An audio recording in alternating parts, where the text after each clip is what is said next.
Hey everybody, Ryan Molly here, and this is going to be a great episode. I had so much fun talking with my guest. He's a local legend here in the Erie area. He's he owns multiple car dealerships. He owns Auto Express. You know him as Superstore Joe. I want to see ya in a Kia. Joe Askins. He is a great guy. So much I learned about him, just his upbringing, what helped to motivate him. His father was such a huge advocate and role model for him when he first started out coming out of McDowell High School in 1988. And he opened up a salvage yard up at the current location of Auto Express. And just the life lessons that he's learned. He has a beautiful family, his wife, 2 boys who you can tell he's extremely proud of, and rightfully so. So stay tuned. It's going to be a great episode. Can't wait for you guys to see it.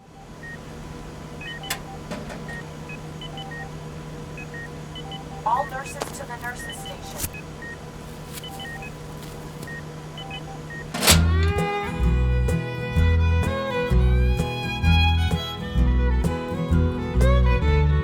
Lawless country people, all real close family. Lately some of my kinfolk don't get around too good, you see. When that doctor asked them, son, how'd you get in this condition? They says, hey, Sawbones, I'm just carrying on an old family tradition. They wanna know, Doc, why do you think I got some pain in my joints from years of playing hard in this life that's too short? When that doctor asked me, son, how'd you get in this condition? I says, hey, Sawbones, I'm just carrying on an old family tradition. Yeah.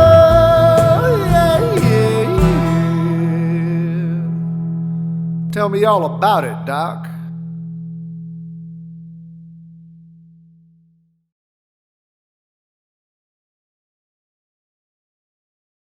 Hey everybody, Dr. Ryan Molly here, and welcome to Hey Sawbones, My Story, My Passion.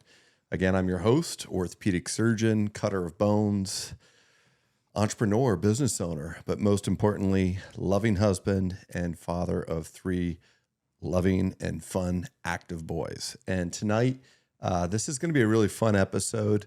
This is the first time that I've met this guest, but I feel like I've known him because I've seen him around and seen him on TV. And, one of my good buddies introduced us and said, hey, I think that this would be a great guest for your podcast. And couldn't agree more. So without further ado, I'd like to introduce Joe Askins. I appreciate it, Doctor. Thank you for having me. Oh, just call me Ryan, please. I'm glad to be here. Thank you. Yeah, likewise. Yeah, you're doing a great job too, and I was excited to kind of view some of your stuff, and you got a lot of great things going on. So thank you. Yeah, of course. You mentioned that you had watched the Anthony Santoro episode. Yeah. Yep. So, and that was the mutual friend that kind of made that introduction and suggestion, and but I mean, you've done so much in this community. You're from this community.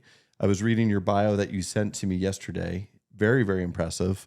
I love the local success stories, especially when it's kind of those build it from scratch, grind it out. And Right. It's been quite inspiring just reading that. So I'm actually looking forward to just digging deep and learning more about you personally. No, it's easy to do when you're doing something you really love. Yeah. And that I was fortunate very early to discover this is what I want to be doing. And and so for me, it's not even like you're going to work when you leave the house. And I'm very fortunate to be able to do that, so I still get excited, each day to go to work. And as I mentioned, it's like just leaving the house and going to talk to some friends and customers. And that's makes my life pretty easy and day really goes smooth. Yeah. So 30,000 foot view. If I remember correctly, you went to McDowell, right? Yes. You're in 1988. Graduated from 1988. Yeah. So tell us about kind of your background. So grew up in Mill Creek my whole life here in Erie, and played baseball. Most of my young adult played it for McDowell, baseball for McDowell. And I've always, that was kind of my sport. I have family members that were, have a history of boxing. So they were fighters in boxing. And I did a little bit, never fought amateur or pro, but we'd go and train together. And would you do that out. locally? Yeah. We would do that locally.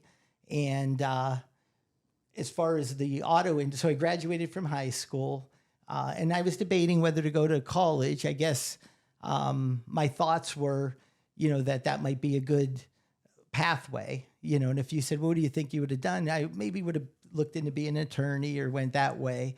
But again, I fell in love really early with the auto industry. My father had a used car lot. So I was there often at, 15 years old, washing cars, cleaning cars. He would take me around. We were buying a lot of trade-ins at that time at the new car dealers. They weren't keeping. So this was mid 80s? I graduated in 88. So this would have been, 86. Okay. 85, somewhere in there. Yeah. So kind of like Back to the Future. Yeah. So at that time, he would buy a lot of the trade-ins.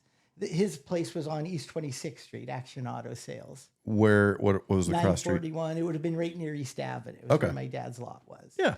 And, but again, we had 100 cars on the lot, and we were buying a lot of local trade-ins from the new car stores. So I'd go with him. We'd buy cars and bring them back, get them reconditioned, safety checked, things like that, and then we would sell those cars. So I really enjoyed that. And then as I evolved, he had salespeople working with him. And I guess my dad was a great example as an operator, and how he treated employees and how he treated customers and guests. And for me, he used to just have me shadow some of the salespeople. And I noticed they would always, which again made me probably a salesperson, because they might spend some time with somebody. And if it wasn't going in the right direction, they might say, why don't you talk to him? I got somebody coming in or whatever. So I'd end up talking to these people. The next thing you know, they're buying a car. And it just, so I guess I started. You were kind of a natural? Well, no, I think that I just, maybe they overthought it, or, I did learn too, you can never project if someone's a buyer or not. You really just got to help them through that process. And if you listen enough, most people will guide you as to what their needs and wants are. Sure. And you could just help facilitate that. So I think for me, I was maybe more patient. Yeah. In that process. And and then in 1988, I graduated, and we had bought a salvage yard on Wattsburg Road, Route 8, where our current, we have an Auto Express dealership there. And it was Mother's Auto Parts, which we named it that, or I named it that, my brother and I. And mainly, we go, where'd you get them up with Mother's? At that point, we thought it was a great marketing. Somebody isn't going to forget they bought a used part from Mother's Auto Parts, and it really grew quickly. And where'd you come up with the name though? Was it like a tribute to your mom? Not really. No, it was more from advertising, like a joke or fun, that we thought from a marketing standpoint, who's going to forget that? Like, you think of a salvage yard of a junkyard dog and the tough guys, and it was Mother's Auto Parts. You were going to spin it a little bit. We spun it. Yeah. So, that was actually a great, learning curve for me, because I never sold used auto parts. So that was basically a time when a lot of do-it-yourselfers were fixing up their own vehicles. So, they would come, and again, we were buying all these cars. So the ones that didn't make it to the car lot ended up with me at the salvage yard. So at that point, I would market the parts off of them and help people fix their cars up. And then a few years into that, because we had quite a bit of acreage, some of the cars that I could repair, I would resell. And so then it started a small car lot out there. And a second used car. A second used car. You still had the Action Auto Sales, and then we had Mother's Auto Sales, and with the salvage yard. So the neat thing with that was, you were dealing with somebody that, I guess what I learned with that is how to work with people, because if I'm selling somebody a car for $800, if they had 1,000, they would have bought $1,000 car. Sure. So I'm really taking all the money in the world that they have Right. in helping them get transportation. And then through the time of their ownership, I'd help them with the parts if they needed it and Sure. do that. So it really, I guess, taught me a lot about people and to definitely look at different ways to help them or put deals together with them. And I just think for me, it was a good part of my process Sure. of becoming kind of who I am. So this was right after high school? Yeah, I would say we did that. And then the salvage yard was still doing well, and we ended up adding newer cars there because we were being really successful. But with still that. used cars? Yeah, all used cars. And that's when we involved in the Auto Express. And we still had the salvage yard actually until I think 2004. That industry started changing a little bit. So it was basically time for us to evolve into the power sports then.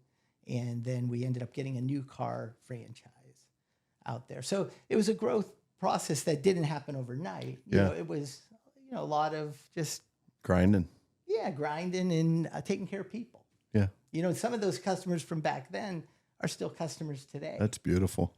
So it's It's a true, I think, statement of like who you are and the process, and to have those loyal customers continue to come back. And if you treat people right, no matter what the industry is, whether it's selling cars, off-road vehicles, ATVs, or doing hip and knee replacements, right? It's like if you do a really good job, show people that you care, and the word of mouth will come back and pay dividends. it's actually it's not that complicated. It's actually just doing the right thing. Yeah. Trying the best you can to do the right thing. Exactly. So we talked a little bit. Again, you did get a chance to watch Anthony Santoro's episode. So kind of the format that we do is it's a back and forth question answer thing. So I'll have you ask me 6 questions. We'll start with 3 business and then 3 personal. And then as always, I'm more excited to ask you questions to learn more about you. So Sure, and I'm interested in learning about you. So fire away. So what led you into becoming an orthopedic surgeon? How did that all come to be? Yeah. So no one in my family is in medicine, right? So it was a very different leap of faith. I always really liked science. Everybody in my family, they're teachers. My father was a teacher in Meadville for 31 years. I have 3 older sisters. They've all taught to varying degrees and still teach to varying degrees. My wife, who you met a couple minutes ago upstairs, she's a teacher. I had several aunts that were teachers. Family friends were all teachers. So to me, it almost seemed like education would have been the more natural route. But I was always very, very good with my hands, and I was very artistic.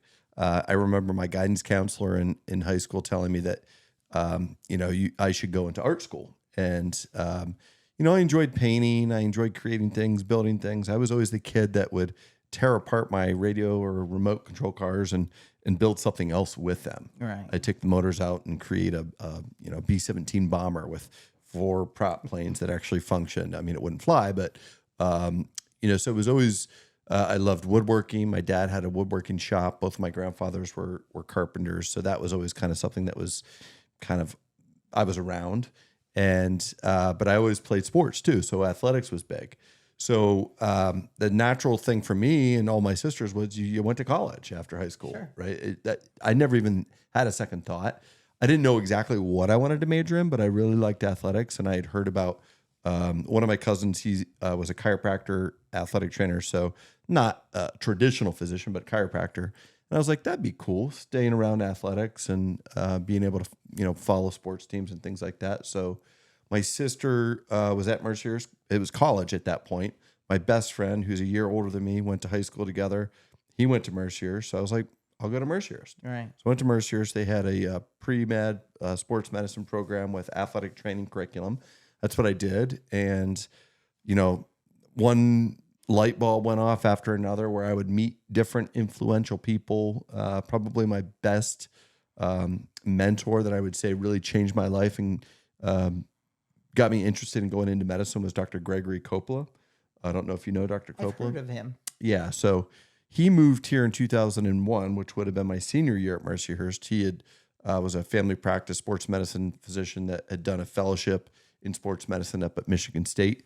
We met just randomly on a spring break when it wasn't random, but I was going to chiropractic school interview and orientation out in Chicago. My really good friend, Greg Beato, introduced us because we stopped in Lansing on the way. And next year, Dr. Coppola said, "Hey, I'm moving to Erie, Pennsylvania to become one of the team physicians at Mercyhurst." And so that got me really interested in medicine. And then as I started looking at different areas of medicine, I went into an orthopedic operating room and the light bulb went off. And I was like, wow. So they're using power tools and essentially doing carpentry on bones. On I was like, sign me up. That's what I want to do. Yeah.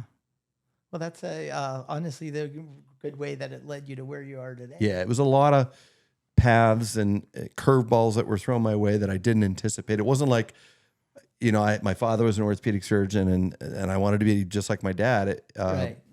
But I still, I joke, but I'm serious. I say I'm more of a educator, first and foremost, I'm an educator. I teach my patients and other orthopedic surgeons, but I also happen to put hip and knee replacements in people. Sure.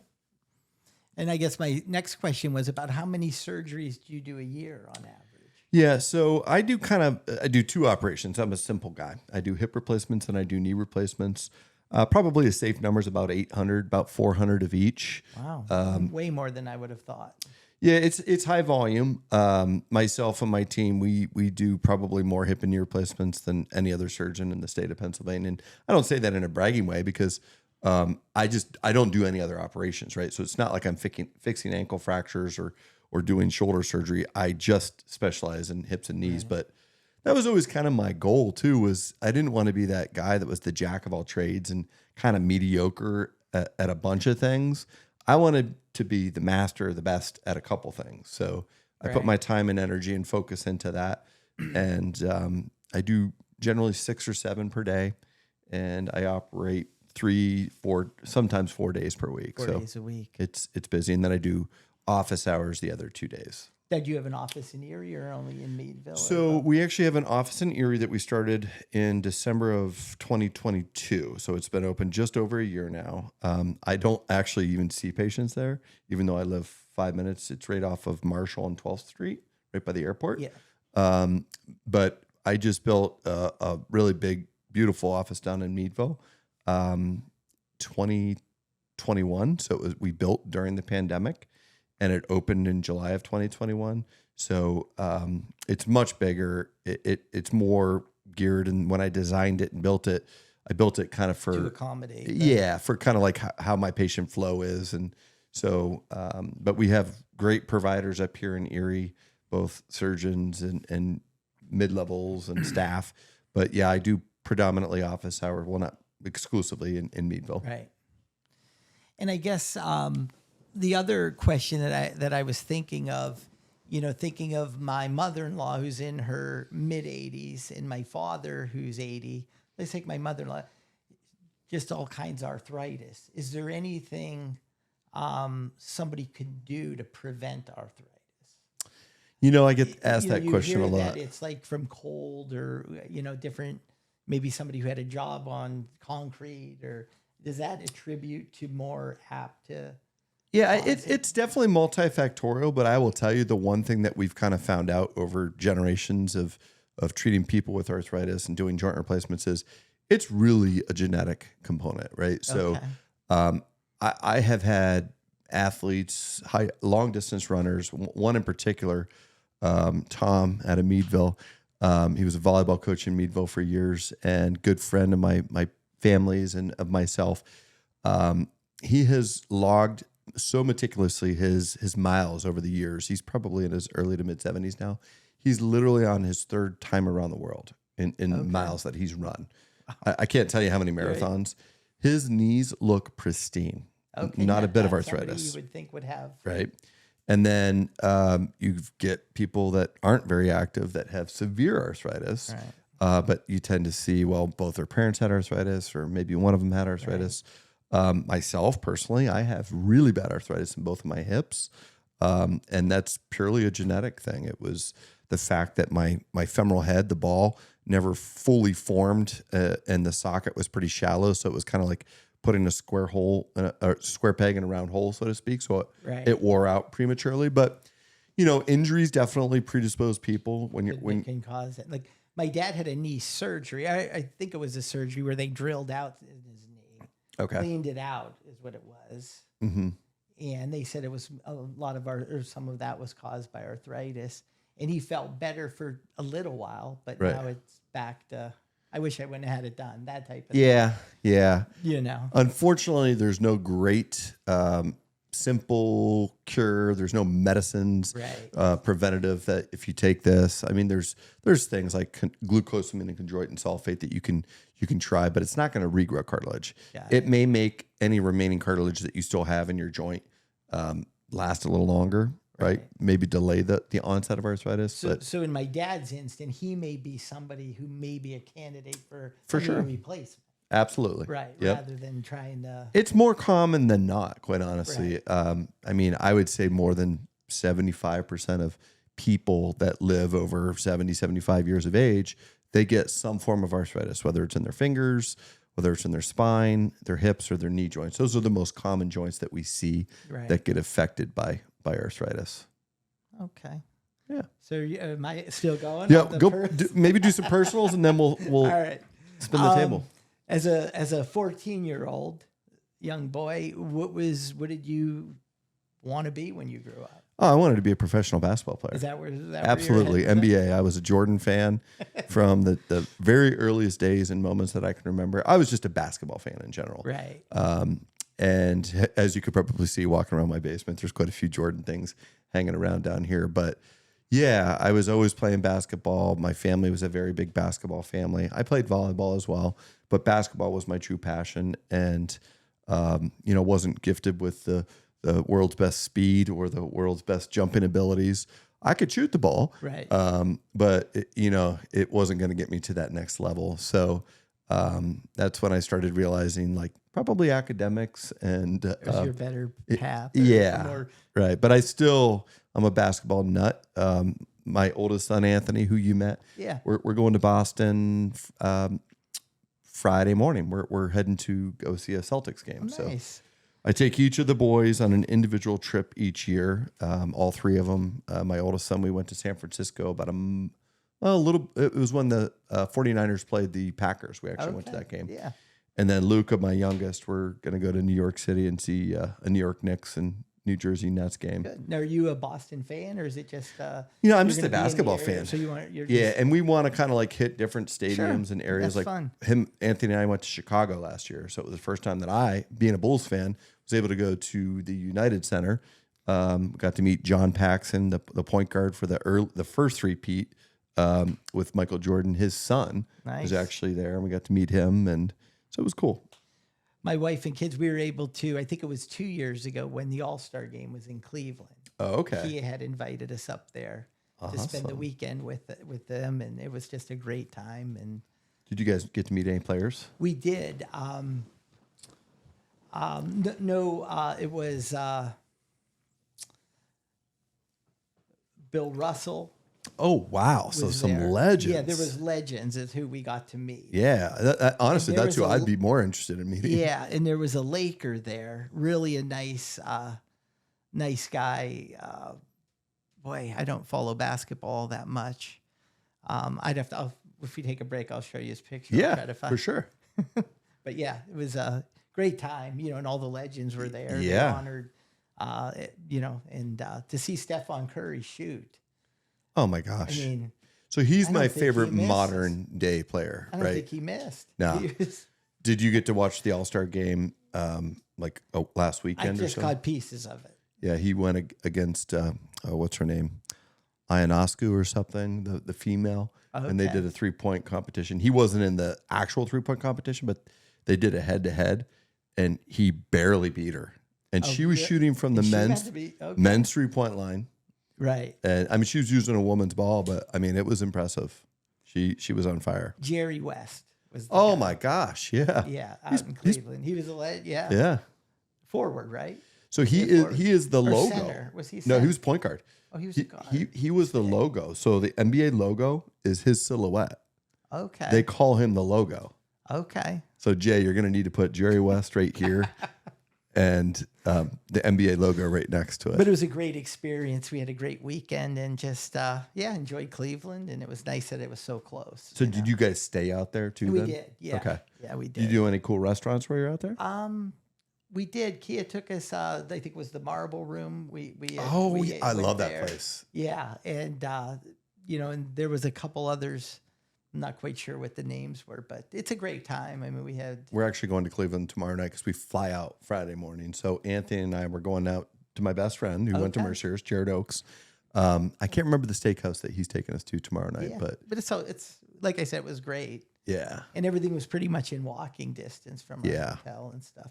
And they had different like NBA experience where you could really engage. And they had a lot of different meet and greets throughout I'm sure. the weekend. But it was definitely Kia was probably a huge sponsor. they are a big sponsor. I was going to say, I feel like either the 3-point competition or something is like the Kia shoot. They do a lot with the NBA. I think there's 12 or 15 teams that and Cavaliers are one of them that they're just big sponsors. For and sure. they had their EV there, the electric vehicle, and they actually had it displayed at the Hard Rock where they people were playing guitars off the car was generating the electric. Wow. It was neat. It was a good experience. Yeah. So how did you and your wife meet? As another question. Match.com. Seriously. So, I'm from here. My wife is from Michigan, Metro Detroit area. Okay. And so I went and I did my internship and residency up there. And, when I got into residency, I was laser focused on what I was doing. Right. And going to a new town, new area, I didn't know where I was going to meet people. And I wasn't ever the kind of person that wanted to meet somebody at my work. I kind of tried to keep that separate. And I was out one night with one of my really good buddies. His name is Patrick Fitzpatrick. I mean, tell me that's not a good Irish name.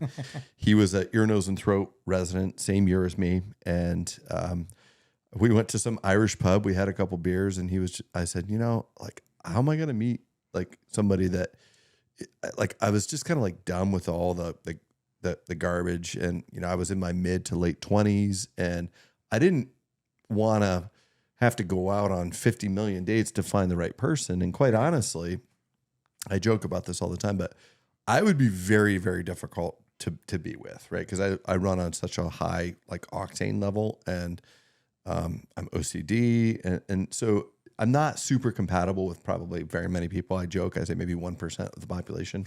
My wife is probably compatible with 99% of the population. Right. And he's like, get on eHarmony or Match.com. I'm like, no way. I was like, and my parents will joke about this.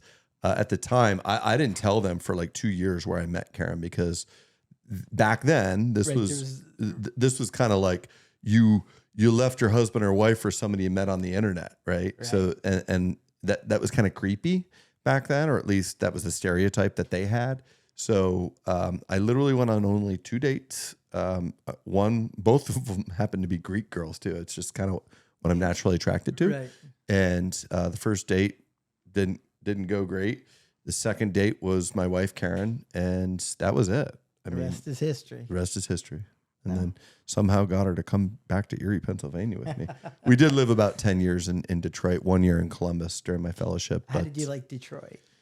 Detroit's a fun town, right? And it gets a bad rap, I think, kind of like Cleveland, but it's made a huge kind of rebound over the past decade to 15 years, where they've put a lot of money and infrastructure down into the downtown area, developing it. Because, back in the day before the riots, Detroit was a beautiful city, was extremely wealthy. The auto industry, right? The big three are there. Yeah. I think... is it Bloomfield Township was, or maybe still is, like the second wealthiest township in the United States, because of all the big three executives lived in that area. Yeah. My wife's father was he worked at Chrysler for 30 some years as an engineer. So it was cool. The thing I liked about Detroit a lot was there was so much culture, right? You had multiple different genres of Sure. people. There was an Italian community. There was a big Muslim community. There was a big Jewish community. There was a big Arabic community. You could see it was like a melting pot, Right. and you got exposed to a lot. And coming from a very small town of Townville, Pennsylvania, just outside of Meadville, I didn't get to see a lot of that. Right. Great food, Yeah. great entertainment. We got to go to a lot of sports games while we were there. We Sure. went to a ton of Tigers games, so that's how we met, and we It's a still big get back city. there. Yeah, Yeah, it's a big it's city. it's very big, like geographically, Right. right? Like to get from one suburb of Detroit to the other can take you an hour and a half. I mean, Yeah. it's sprawled out. I've never spent much time there. I've been there for different meetings and things like that, but I never really went exploring. But it was a neat place. Yeah. What I've seen. And I guess outside of your wife and children, what would you say is one of your biggest accomplishments that you're the most proud of? Oh, I was gonna say my boys for sure. What's my biggest? I mean, outside of work too, right? Well, whatever outside. I guess I figured that it would be your wife and kids. Yeah. So I just something that you've accomplished that you're pretty proud of, and it could be work related, of course. Yeah, I would just say the fact that I try to be as well-rounded as possible, right? So I still try to stay in shape and do things, fun things. I like to play golf. I'm not that good at it, but I enjoy playing golf. But there's not really one thing. I would say it was probably the biggest thing that I've been proud of outside of my family is just like the business that I've been able to You've build. been able to build. Because it has taken so much, as you well know, so much time, energy, effort, money, sacrifice, investment, and all those above things. Right. And, a lot of people think that things maybe just come easy, but they don't get that glimpse of the struggles behind the scene. And, I read a lot of inspirational books. One great book that I just got done reading was Shoe Dog. Have you ever heard of that? No, I haven't. So it's written by Phil Knight, who is the Okay. creator of Nike. And you would have thought, Nike's always been huge, but it wasn't. Right. And his struggles, I mean, through bankruptcy and bouncing checks Sure. and being short on payroll and having to get money from here and there to finally forming this multi-billion-dollar empire, right? Yeah. It was a very, very inspiring book to me because, again, it just shows those exceptional people, whether it's the Steve Jobs, the Sure. Phil Knights, the Elon Musks. Very rarely do they have something handed to them, right? Correct. And if they do, they probably aren't as successful because they didn't have to work as hard for it. Right. So, And that's important that you understand what it took to get there. yeah. So You know? I guess looking back on it, it's that. It's just the grit and the Sure. determination and the grind that Yeah. I've No, I can been definitely. grinding for 15 some years. Sure. Yeah. So, Well, congratulations on all your success. well, thank you. Shall we turn the tables? Sure. Why not? So, business stuff. I mean, everybody knows you as Superstore Joe, Yes. right? And I'm hearing this mother's, salvage yard. So, where did you get this marketing sense? Because did you come up with "I want to see you in a Kia"? Who was that? That would have been me. That was you. Yeah. And I mean, you started with you mentioned following your dad around and following the salespeople around, but who was your one person that, if there is one, that individual that most inspired you to be the man that you are and the businessman that you are today? I would say it's my father, and he just led by example. He taught me early on it's okay to make a mistake because I didn't do everything right, as far as from a business standpoint. But he never, I never was afraid to make a mistake. It was always okay, and we figured it out, But I would say he gave me the confidence to take risks and gave me the work ethic that you need to get through it. I can always remember, at the end of the day, it's, how do you want to say it is, everybody wants to stay warm by the fire, but not everyone wants to chop the wood. And if you- Love that. I've never heard if that, you but if you can be that guy to go chop the wood, you're going to probably be okay. yeah. You know what I mean? Well, I have. And I guess I was always willing to put the work in, and just, never ran from it, or it wasn't even work really, because I was just loving it and soaking it all in. Were you And I ever met a lot scared of great risk? people. Not, I wouldn't say afraid of risk, but I always felt like I calculated the risk. Yeah.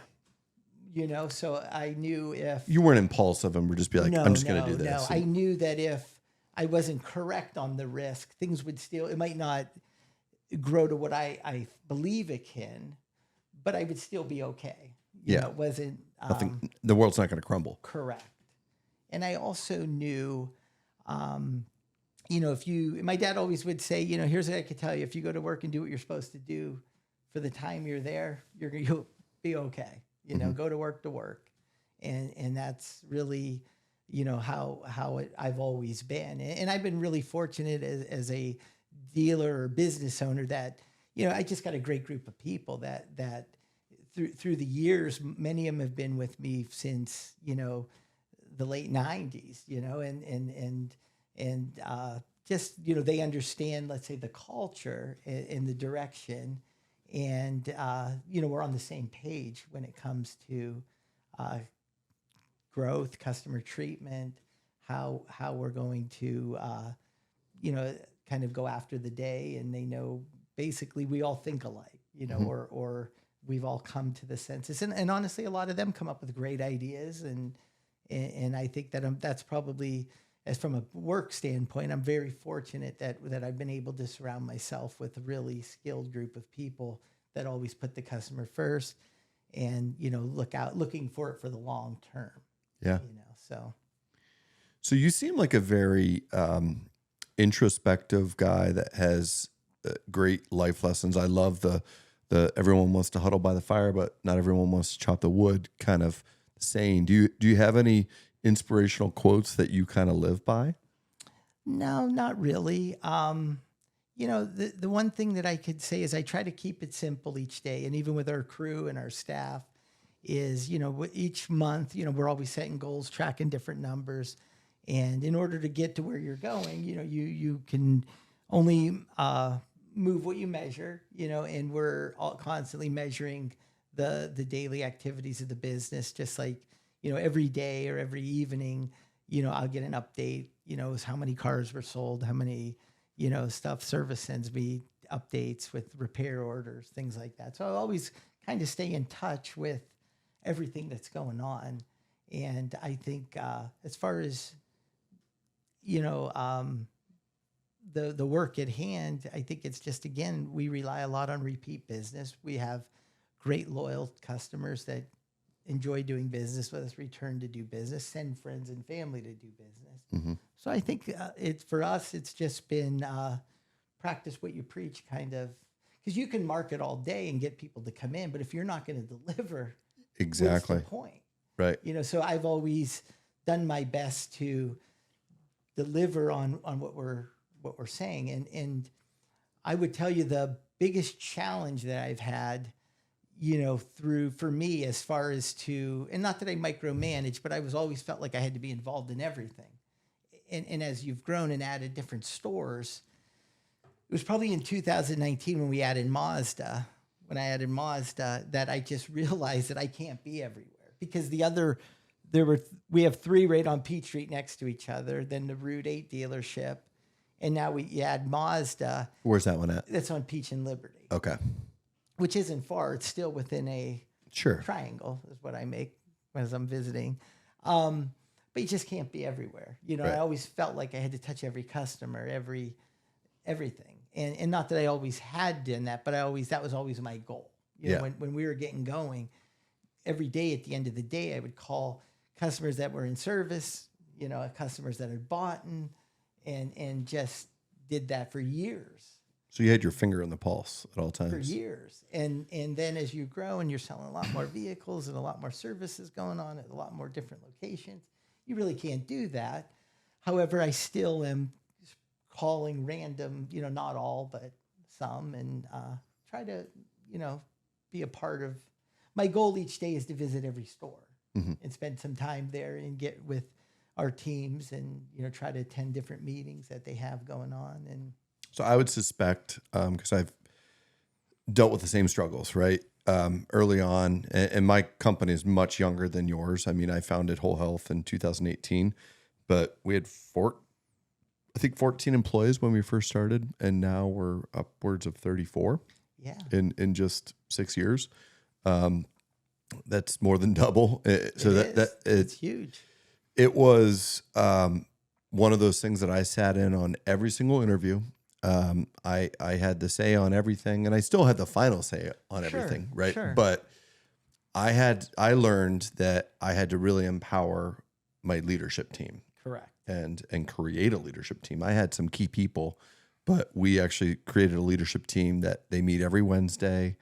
I have a life coach that I hired. She actually lives in Savannah, Georgia, Okay. and she works with them to kind of be productive, stay on task, and just keep everything healthy, right? From And it's not easy to let it's go. not.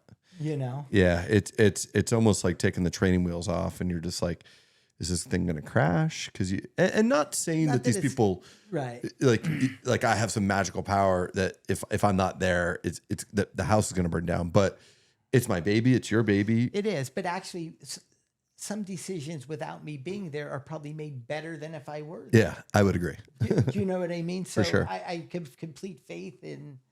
It wasn't my fear of who was there. It was within me that Just I had to let go a couldn't little step bit, back. right? Right. Yeah, same here. So, what would you say? I always love asking this guest. I probably ask not quite half my guests, but what would be Joe Askins' superpower?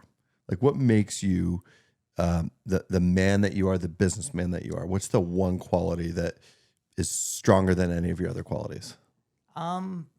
My one quality, I would tell you, is my ability to connect with others. As to build a relationship with a customer or a guest that is usually one that can last for a long time. Yeah. You learned that from your dad? I don't know. I probably learned some of that from him, Yeah. and I think I think I've each step of the career, as I go back to the salvage yard, there's a lot to learn when you're selling used auto parts and you're selling those kind of old cars that, that you feel like you're taking somebody, everything they have. Right. They're relying on you basically. And I don't build the cars, so Right. at the same time, I know that I think I learned to me how to connect with people and, and build relationships, you know? That's one of the other lessons that I've learned, I would say more recently, just in the last couple of years, is how important those relationships are, right? I had a young friend of mine, probably 15 years younger than me, asking me about networking. I'm like, networking's, garbage and this and that. And boy, was I wrong, right? It is so critically important to develop a strong network of people that you can rely on, that you can trust, That you could trust. that you can turn to, because I have a very small niche of what I do, right? I mean, it's a fraction of what else is out there, business-wise, work-wise. Right. So, and as I was telling you before we started recording this is absolutely one of the most fun projects I love it. that It's I've ever great. done, because I get to Sure meet it is. people Yes. from different walks of life that I knew who you were, Sure. but I've never had the opportunity to sit down and talk with you for an hour and really become inspired by you and learn from you. And I'm pretty available. And when I say available, many of, let's say, take yourself. Let's just say a year from now you were needed something, or had a friend that needed something, and you text me and say, hey, I got somebody, whatever, they need a jet ski.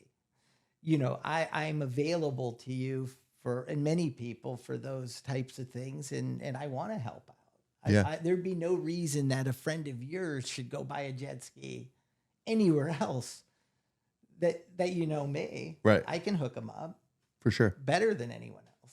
Yeah. I know that. Yeah. You know what I mean? I do.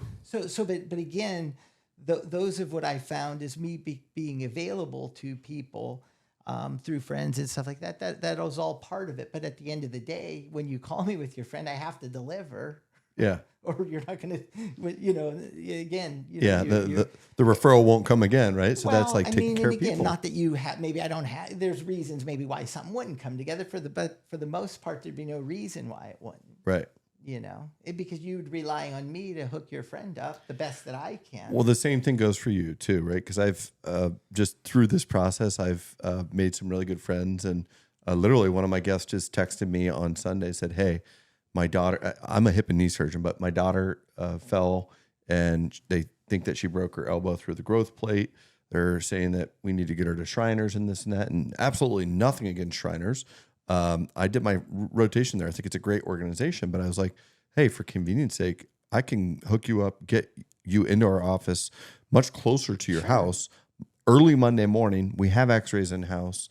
And my PA there did hand upper extremity for 10 years. She knows exactly what's going on. Right. And I looked at the x-rays and said, this isn't going to require surgery, but it's going to require some management, and absolutely can be taken care of by us. Right. If I notice something that's outside of our league, I'm not going to even pretend to say, hey, we can do that. But I'll point you in the right direction. That you can use, if it's within the realm of the scope of what you do. Yep. You'd probably wonder why they didn't call you. Exactly. Sometimes you're just, I had another patient of mine that was down in the Florida Keys. This was just about a month ago. And he was a patient of mine, had an issue with his hip. And it's great having a network, right? And I have I wouldn't say a very good friend, but an acquaintance and a colleague that I know, that I trust. And I texted him. I said, hey, I've got a very good patient of mine that's from Erie, Pennsylvania. Right. He lives down there in the winters, and he had him in his office within 2 days and was able to manage that. It's nice to have those relationships. And I think, with those kind of relationships or friendships and things that go on for many years, and you need people that you can rely on in different. I need to send my buddy down there, the physician, a bottle of wine now, which is totally fine, right? He did me a favor, and I'm sure that that's how life works. It'll come full circle. He was probably happy to do it. For sure. So yeah. He wasn't like, you owe me at all by any means. So personal stuff for me, yeah. Sure. So your nuclear family, you have a wife and you have 2 boys? 2 boys. Okay. A 19-year-old and a 13-year-old. And your 19-year-old, where's he at right now? He graduated from Fort LaBeouf, and he's attending his first year in Gannon. Okay. So didn't you say he's sports med or something? I guess when he was in, I don't know if you know Tyler Travis. I know Tyler very well. He was a guest on this. Oh, was he? Yeah. Okay. Sat right in that chair. Well, my son, Joe, both of the boys, but Joe goes to ESN is how he met. We met with Tyler, and he really loved working out and talking with Tyler. Tyler, I believe he does some stuff at Mercyhurst. He does, yeah.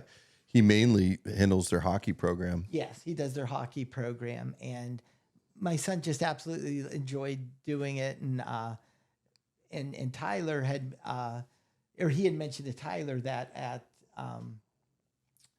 Votech, they started a physical therapy program. Mm-hmm. So my son went to the Votech for in 11th grade, and he enjoyed the sports medicine physical therapy, which I didn't really. When you think of Votech, or at least when I grew up, when I thought of Votech, I always thought of HVAC. Welders, exactly, Autobody. tool and die. Yeah, but now it's completely a nursing program. That's great. It's wonderful because you need to get that on the job training to see if that's something you actually want to do. Correct. So he went in 11th grade and 12th grade, and he just really enjoyed it. And I think it was maybe his instructor there that had said that either Gannon or Mercyhurst have great sports med or physical therapy programs. So he had ended up at Gannon.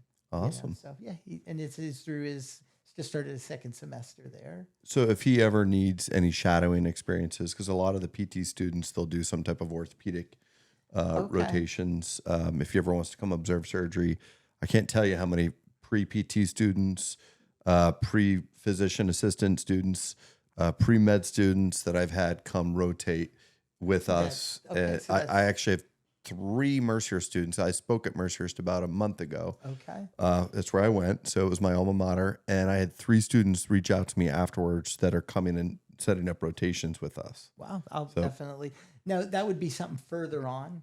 Oh, I mean, at any point, because a lot of time, even in their undergrad, they need to get so many hours of, Okay. like when I was a pre-med/athletic training student, and we were in the same classrooms as the pre-PT students, we had to go observe orthopedic or some type of surgery. We had to do surgical evaluations. So if he ever wants to do that, and as a that'd be great. therapist, physical therapist especially, I would say there's no probably better, more relevant surgery to watch than orthopedics.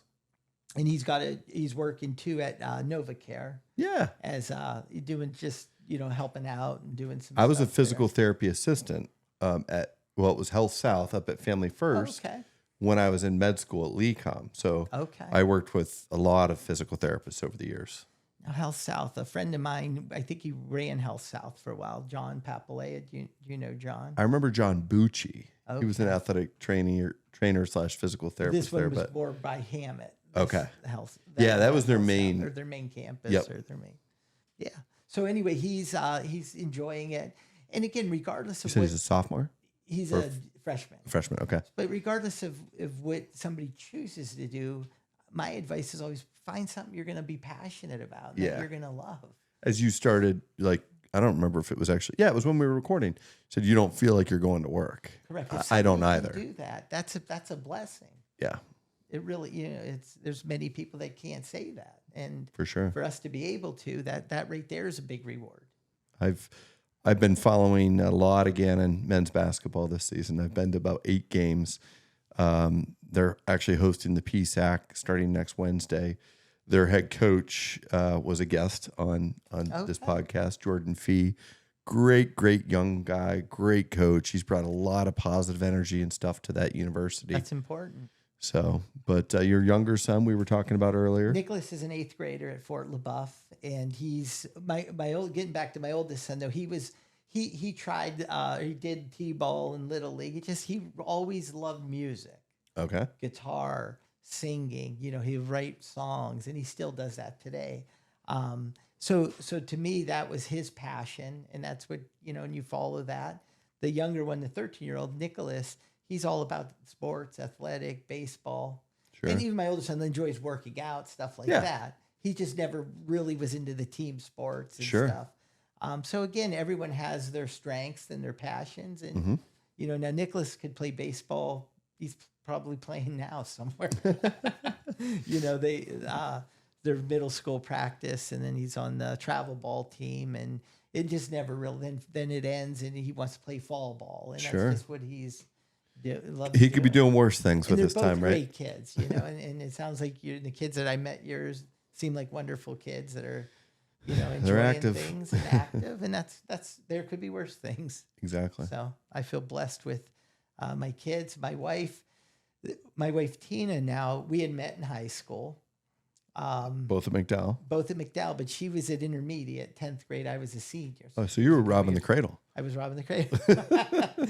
And at that, I probably would have never met her had that year they not been renovating McDowell. And I had some classes at the intermediate. Okay. So that led me down there. And she was actually friends with my cousin, Gina. Okay. So I'm like, Gina, who's that? And she introduced us or whatever. And we've never been apart since. So you started dating then? Yeah, I mean, within month Sure. after that. But so we dated for 13 years after high school. And then we got married in 2003. Okay. So, but we never been apart, never broke up or, since we So met. 20, this will be your 21st. We're 21. It'll be in April, 21 years, married, 13 years together. Wow. And again, though, she's part of a big part of the success of the work success, because, I was very fortunate that the person that she is she's been very patient with me, because nothing stinks worse than waiting. And there's plenty of times through the years, not so much now, but as the business was building, we're going to go to dinner. I'll be home at 7. Well, 7 came and went, now it's 8, and it's just kind of stinks to wait, and she's just been, to me, a rock as far as enabled me to do what I had to do to be kind of where we are today. You know? So, and that's not easy. No. And that's why I was telling you earlier, I feel very blessed because I'm that 1% guy that my wife could be married to 99% of the men in the world. I could be married to 1% of the women that could tolerate me. And I found that with her, and she's extraordinarily patient. She's extremely supportive of what I do. She's my biggest cheerleader, but at the same time, she'll not necessarily call me out, but like she gives me that, she gets this from her mother. She'll play the devil's advocate, so to speak, and be like, look at it from different perspectives. Cause obviously I'm only looking at it through my eyes. Correct. And I'll say something and she'll be like, well, what about, I'm like, no, I don't need that. And then I'm like, come back and be like, you were probably right. Yeah. So, to me, that's an important part of any real success story is the person that you're with. Yeah. I think that and for me, she has been that person, that really enabled a lot of and was there for me in some tough times, in some great times. She was back in the times from the beginning, really. Yeah. Since the 88 or she's whatever. So she's seen mothers. She's been in, and actually, if you'd ask her, she would tell you that was we had some great times. Yeah. When life was a little simpler. Well, it was simpler, and when we enjoy everything, every part of the growth and everything. But those are, you got to always, to me, that's an important piece of who we are. Yeah, for sure. So, I think I'm pretty lucky all the way around, really. So what do you and your wife and your 2 boys like to do when you're not working? They're not going to school. They're not playing baseball. They're not, playing music. Your older son. Do you guys have any family traditions or vacation spots? We do go on cruises usually every year for the last probably 5, or we didn't during the COVID 2 years or whatever. But we really enjoy in the winter taking a week or week and a half to go on a cruise. In the summertime, we really... Do you have a particular cruise line that you like? We've been Royal Caribbean. Okay. And my wife and I, in years past, have been on Princess. And our honeymoon was on a Princess tour, my wife. Yeah, and we enjoyed them all. It's just as our kids got older, we went on Royal Caribbean, and we've enjoyed it, And I guess, as our kids were grown, some of those ships anymore are huge, and they have so many different things that kids of 13 and, all ages, really. Right. So we've always enjoyed that. Will you guys just go the 4 of you? Or do you do no, like it's bigger? usually just the 4 of us. And we'd like to take a few different, in the summer, we usually enjoy a lot of home time with, at the swimming pool at home and stuff. Yeah. And the kids enjoy the 4-wheelers, and we have some acreage that they enjoy riding that stuff. They have a lot of friends seem to gather at our house, which is great with me. Same here. Yeah, I'm fine. I'd honestly rather have it that way than wondering where my kids are. Yeah. Like our backyard, there's a patch out there that's home plate. Love it. Good luck to whoever buys our house whenever we move out, because it will not grow grass for probably the next 200 years. They have worn it down. Yeah, so we just enjoy our home time. And the neat thing with, in the business is like the power sports, you have your meetings with each brand and stuff. So they actually are more encouraging to take your family. Okay. Like Yamaha or Polaris. And, are these like sales meetings? Or? A lot of them are sales, new product meetings. And they'll usually have them. Different locations? Maybe Orlando once, Dallas. They may have it in Nashville. Just different, Las Vegas or somewhere. But the neat thing is, where when I go to my automotive meetings, they're usually more business like. It's you and your general manager or whatever. Yeah. But the neat thing with the power sports, I was talking to one of the executives at Polaris. I said, that's pretty nice, and they have activities and things. And he said, well, we recognize that a lot of the kids here are our future dealers, and that's probably true, in many cases. Yeah.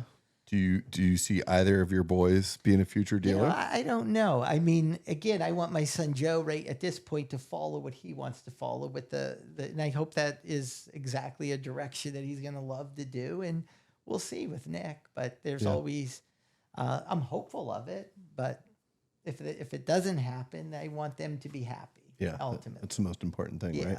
I'll be okay, whether if they don't choose to do that or not. You know, there's the old saying, happy wife, happy life, which there couldn't be a truer statement, but maybe a close second would be like happy kids, happy life, I right? just want, them to be happy and be productive at whatever they choose to do. And I'll Happy and support healthy. them. right? Happy, healthy. And I mean, I think everyone should follow that dream and be so fortunate as you and I and have a job that doesn't feel like you're leaving to go to work. Yeah. So, well, this is great stuff, Joe. Again, I appreciate it. of course. So, you probably watched again the Anthony Santoro episode. The one thing that we always do is we kind of do what I call the seventh inning ode to baseball, because all three of our boys play travel baseball. You've got a baseball player in your household, and you played baseball, but the seventh inning Sawbone shoe stretch. So I'm a shoe geek. Okay.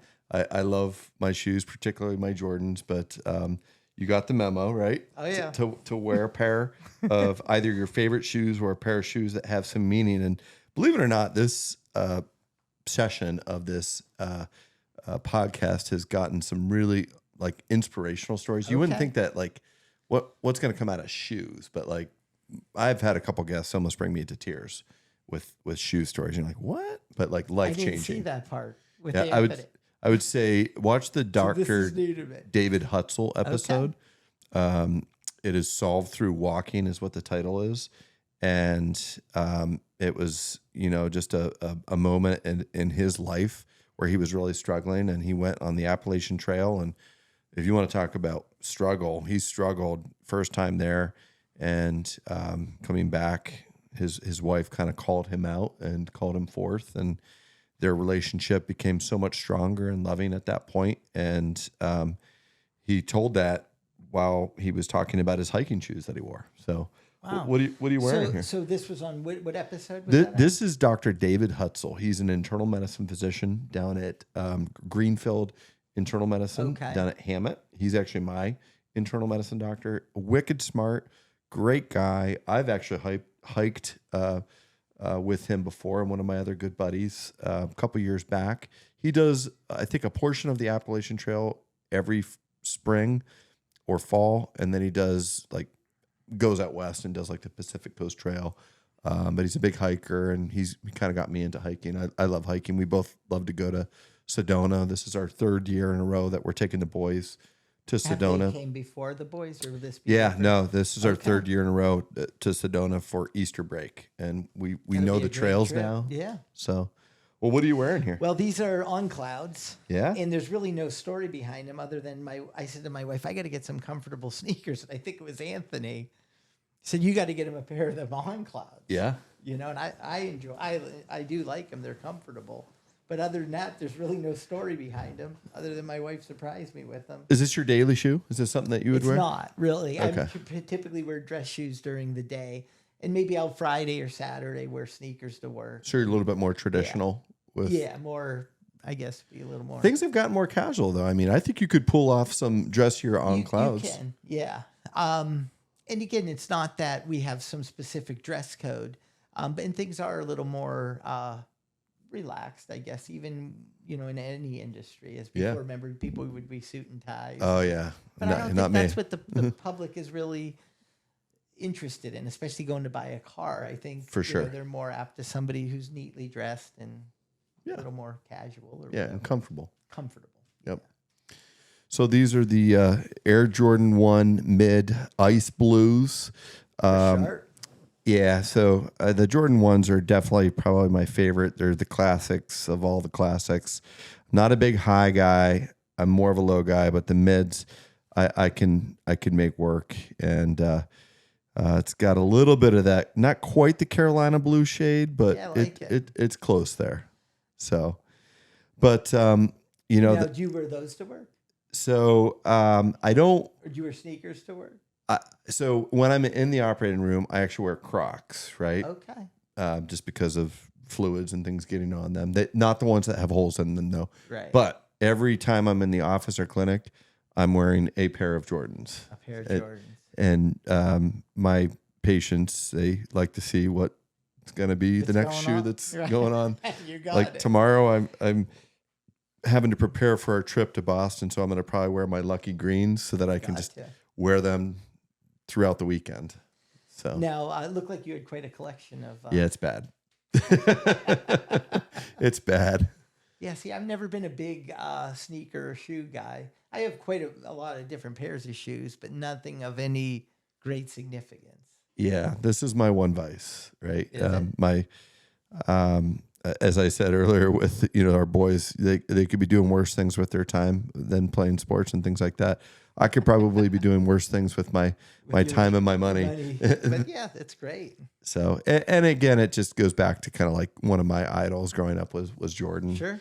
And just the brand, the Phil Knight story, everything that goes behind that. Did you watch that movie, by the way? I did not watch it, but I know, and I didn't read the book, but I know that I've read something. It might have been in a magazine, kind of that story you were saying about how tough he had it, Yeah. Phil Knight. Oh, it was incredible. Yeah, I mean, and Nike. What year did they? Was it the So early 70s? He started Nike. So before that, he had he was a distributor. It was called Blue Ribbon, and he brought in shoes from Japan. They were Tiger was the brand, and he sold those. And he was not the exclusive distributor of Tiger shoes in the United States, but he had 13 states in the West, and there was a guy out east that kind of had the rest. And they talk about the struggles and going back and forth. And he did some, I don't want to call it shady stuff, but aggressive stuff where he started like creeping into the other territories. Sure. Because the other guy was just sleeping on the job, so to speak. So he took advantage of that. Yeah. And then he had a falling out with that particular company. And he was like, all right, well, he kind of started his own brand, Nike.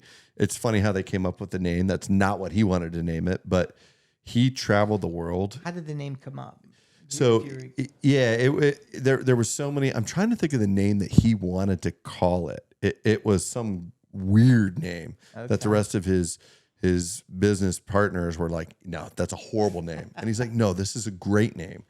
Oh gosh, Jay, I'll have to get it before we edit this and put it in here. But then, they were talking. One of his business partners was like, all right, it needs to be short. It needs to be 2 syllables, but short. So Nike, and it has to have some strength in the word. And they were talking about letters that had strength, and K was one of those letters that had strength. And he finally just made the decision. Phil did, because he was the CEO. He's the CEO, And he had like 2 minutes to make the decision. He slept on it for I think days or the weekend, and then finally he had to submit something. He's like, screw it, Nike. And here we are. The rest is history. but he traveled, and Nike's the goddess of victory, the Greek goddess of victory. So it was a very fitting. Did he know that? He did. He actually traveled the world and traveled to Greece and went to the temple of Nike. Yeah.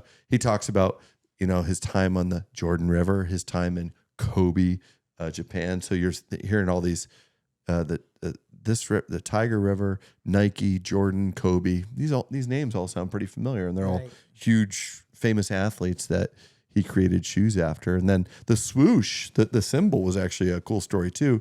He found somebody from his alma mater where it was either Oregon or Oregon State. He went to Oregon, but I think he taught at Oregon State. Okay. And he met his wife there. She was a student. And then there was another girl that was like a graphics design. And he's like, hey, we need a logo. And she started working on stuff. And he paid her $35 to come up with the swoosh. And they didn't know what to call it. And then they said it kind of reminded like the dust pattern that would come after somebody that was running, and the noise it would make would be a swoosh. So yeah, that's interesting. Yeah. It's a great story. Now, do you only collect Jordans? Yeah, I mean, I do have other shoes. I've always been a shoe guy. Right. I have quite a few dress shoes, but after COVID, as we were talking about how casual the world is, if I'm wearing a suit, I'm wearing Jordans with it. If I'm wearing a sport coat, I'm wearing Jordans, and there's enough pairs there that I can match it with pretty much any clothes that I'm wearing. COVID was strange times for all of us, and especially to be in business and it was definitely, it was interesting. It was scary at times. It was in the beginning, for sure. but things worked out fine. But I think sometimes the best lessons that we learn are through those trying, adverse times where it tests your will. And the old adage of, when life gives you lemons, you make lemonade. And, we were given a lot of lemons during COVID. We were. And I think the people that made it through and came out on the other side stronger were those that kind of were able to flip the script, so to speak. Sure.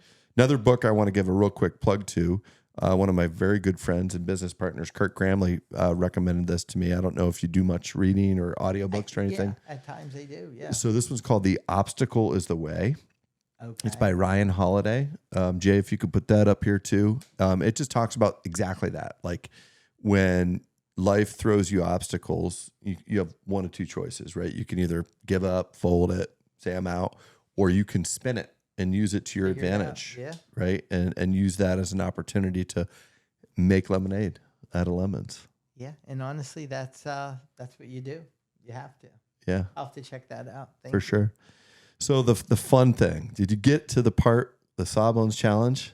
What's that? You didn't get this. Didn't get Oh, boy. So, folks, we're going to come back. We're going to go do the Sawbones Challenge next. All right. I'm going to let our guest decide. I've already got the game picked out because it's going to be something cool that kind of has a spin on what he does. So, we'll catch you in a little bit after the Sawbones Challenge. We'll be right back. Ladies and gentlemen, welcome to the main event. All right, guys. Sawbones Challenge basement version. We've got Superstore Joe here. Yeah. And You never saw me shoot before. No, I haven't. So he's probably like a ringer. We'll see. And instead of playing Pig, which we've normally played, I said, we got to play another game with 3 letters. And I said, what other better game than Kia? Kia. Because I want to see it in a In Kia. a Kia. Boom. You're up. All right. Well, Uh-oh. He's coming. He's coming. Turn it around.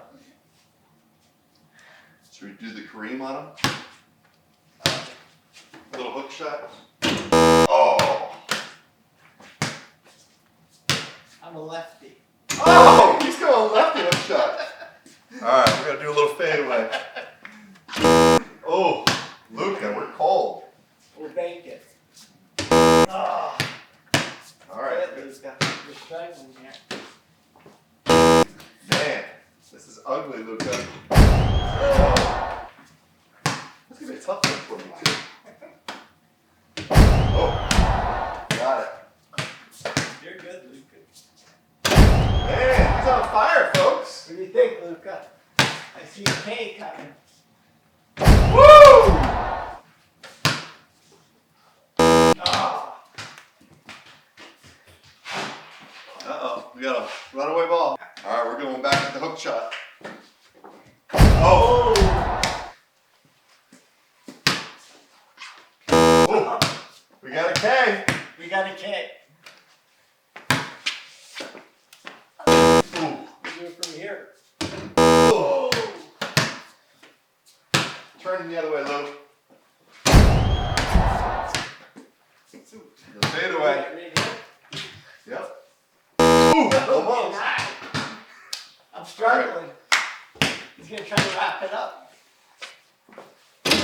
Oh, he rim rattles it. Yeah. Rim rattles it, Lou. Oh! Superstore Joe. Hanging in, hanging You see tough. what's going on here, Lou? Oh! The door is open, Luca. Uh-oh. Ooh, airball. Okay. Uh-oh. Better check, make sure we're still on target here. Yeah. Are you looking We good, good? Luca? K to KI. Oh my gosh! Lefty hook. The lefty hook. This is going to be an airball, I think. Oh! This is one of the best games we've had, Luca. Oh!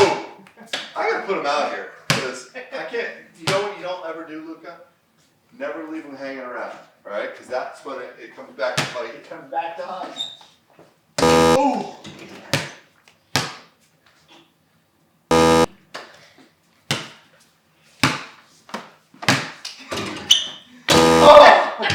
Trying to get rid of it, Luca.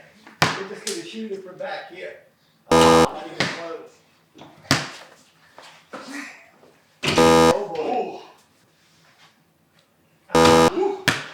Here it is. Afraid of hitting the... No! Could be Kareem. Oh! Kia. Oh yeah. Thank you, sir. All right. I So appreciate thank it. you. Thank you. Sawbones challenge. Luca, give us one dunk before we end it all up. See you, Luca. Oh! Reverse. Strong Great work. job. All right. Good job, Luca. All right, everybody. We're back now from the Sawbones challenge, and Joe. Again, I just want to thank you for your time coming out here tonight, and I'm really excited that Anthony suggested this because I am too. I mean, our paths would have crossed. I think I've seen you at the bomb shelter, just in passing. But now if I see you, I'm going to talk to you. Absolutely. It's been a pleasure, and I appreciate you having me, and it was great to learn more about you and what you're doing, and this is wonderful. Keep it up. Keep I up the appreciate great it. work. Yes, sir. So I always kind of conclude with my one final question. And I think this is going to be a fun question for you too, is you're always expanding, you're always growing. You mentioned how you just added your Mazda dealership recently.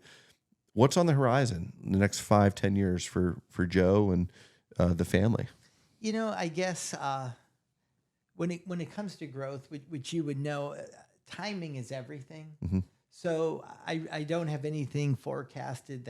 I'm always interested in learning more or at any opportunity that may come our way. I don't feel like that we need anything. However, I think opportunities come at interesting times. And anything that we've done, it all seemed like for me it was all about timing.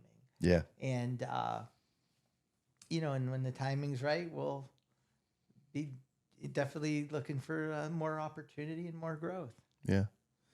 Well, I think that is an extremely important lesson that I've learned. And I think that most people at some point in their life will figure out that some of the best things and blessings in our lives happened maybe at the most inopportune times, but it was timing, right? Yeah, absolutely. And we can't rush it and you can't control it. It's just opportunities will present. And I'm a true believer, I tell my boys this all the time, like, hey, if opportunity knocks, you better take a good hard look, right? Look through that peephole because you never know if it's going to knock again, if it's going to come. And my other famous thing that I always say is paralysis by analysis drives me nuts when people can't make a decision and they just perseverate and it just becomes like, oh man, you just lost the opportunity of a lifetime. So yeah, so I think that's the big thing is timing and opportunity. And I think when those two collide, that's awesome. Yeah, beautiful things, right? And I enjoy what I do, as I mentioned, and hopefully, we can meet again and have more we of these certainly will. conversations. Buddy, Thank you, sir. thank you. Appreciate it, sir. I now consider you a true friend and, Yes, sir. and look forward to running into you and maybe hanging out just more Absolutely. casually and socially. Yeah, I would enjoy it. Thank you. Yep. So everybody, again, thank you for tuning in. I encourage you to subscribe, share this with your friends.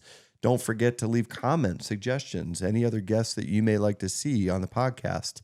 I'm always looking for suggestions and very interesting people that can help us learn more about ourselves and our community and the other truly successful people that are right here in Northwest Pennsylvania. So thanks again. Have a great night.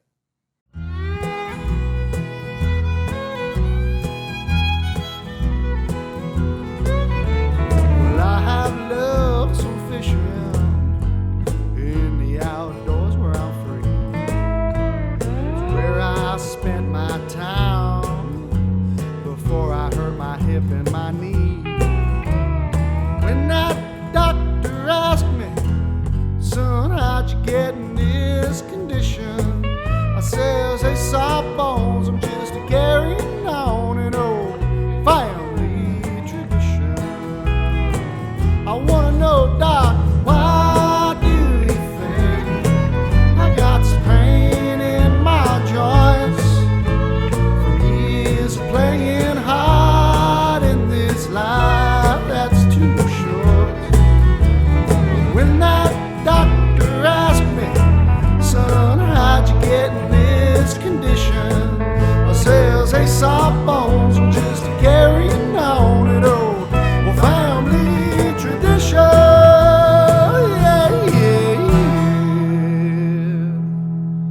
Tell me all about it, Doc.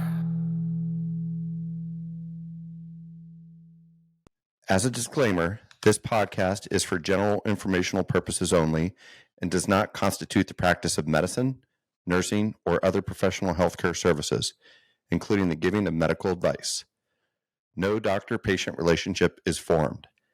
The use of this information and the materials linked to this podcast is at the user's own risk. The content on this podcast is not intended to be a substitute for professional medical advice, diagnosis, or treatment. Users should not disregard or delay in obtaining medical advice from any medical condition they have, and they should seek the assistance of their healthcare professional from any such conditions.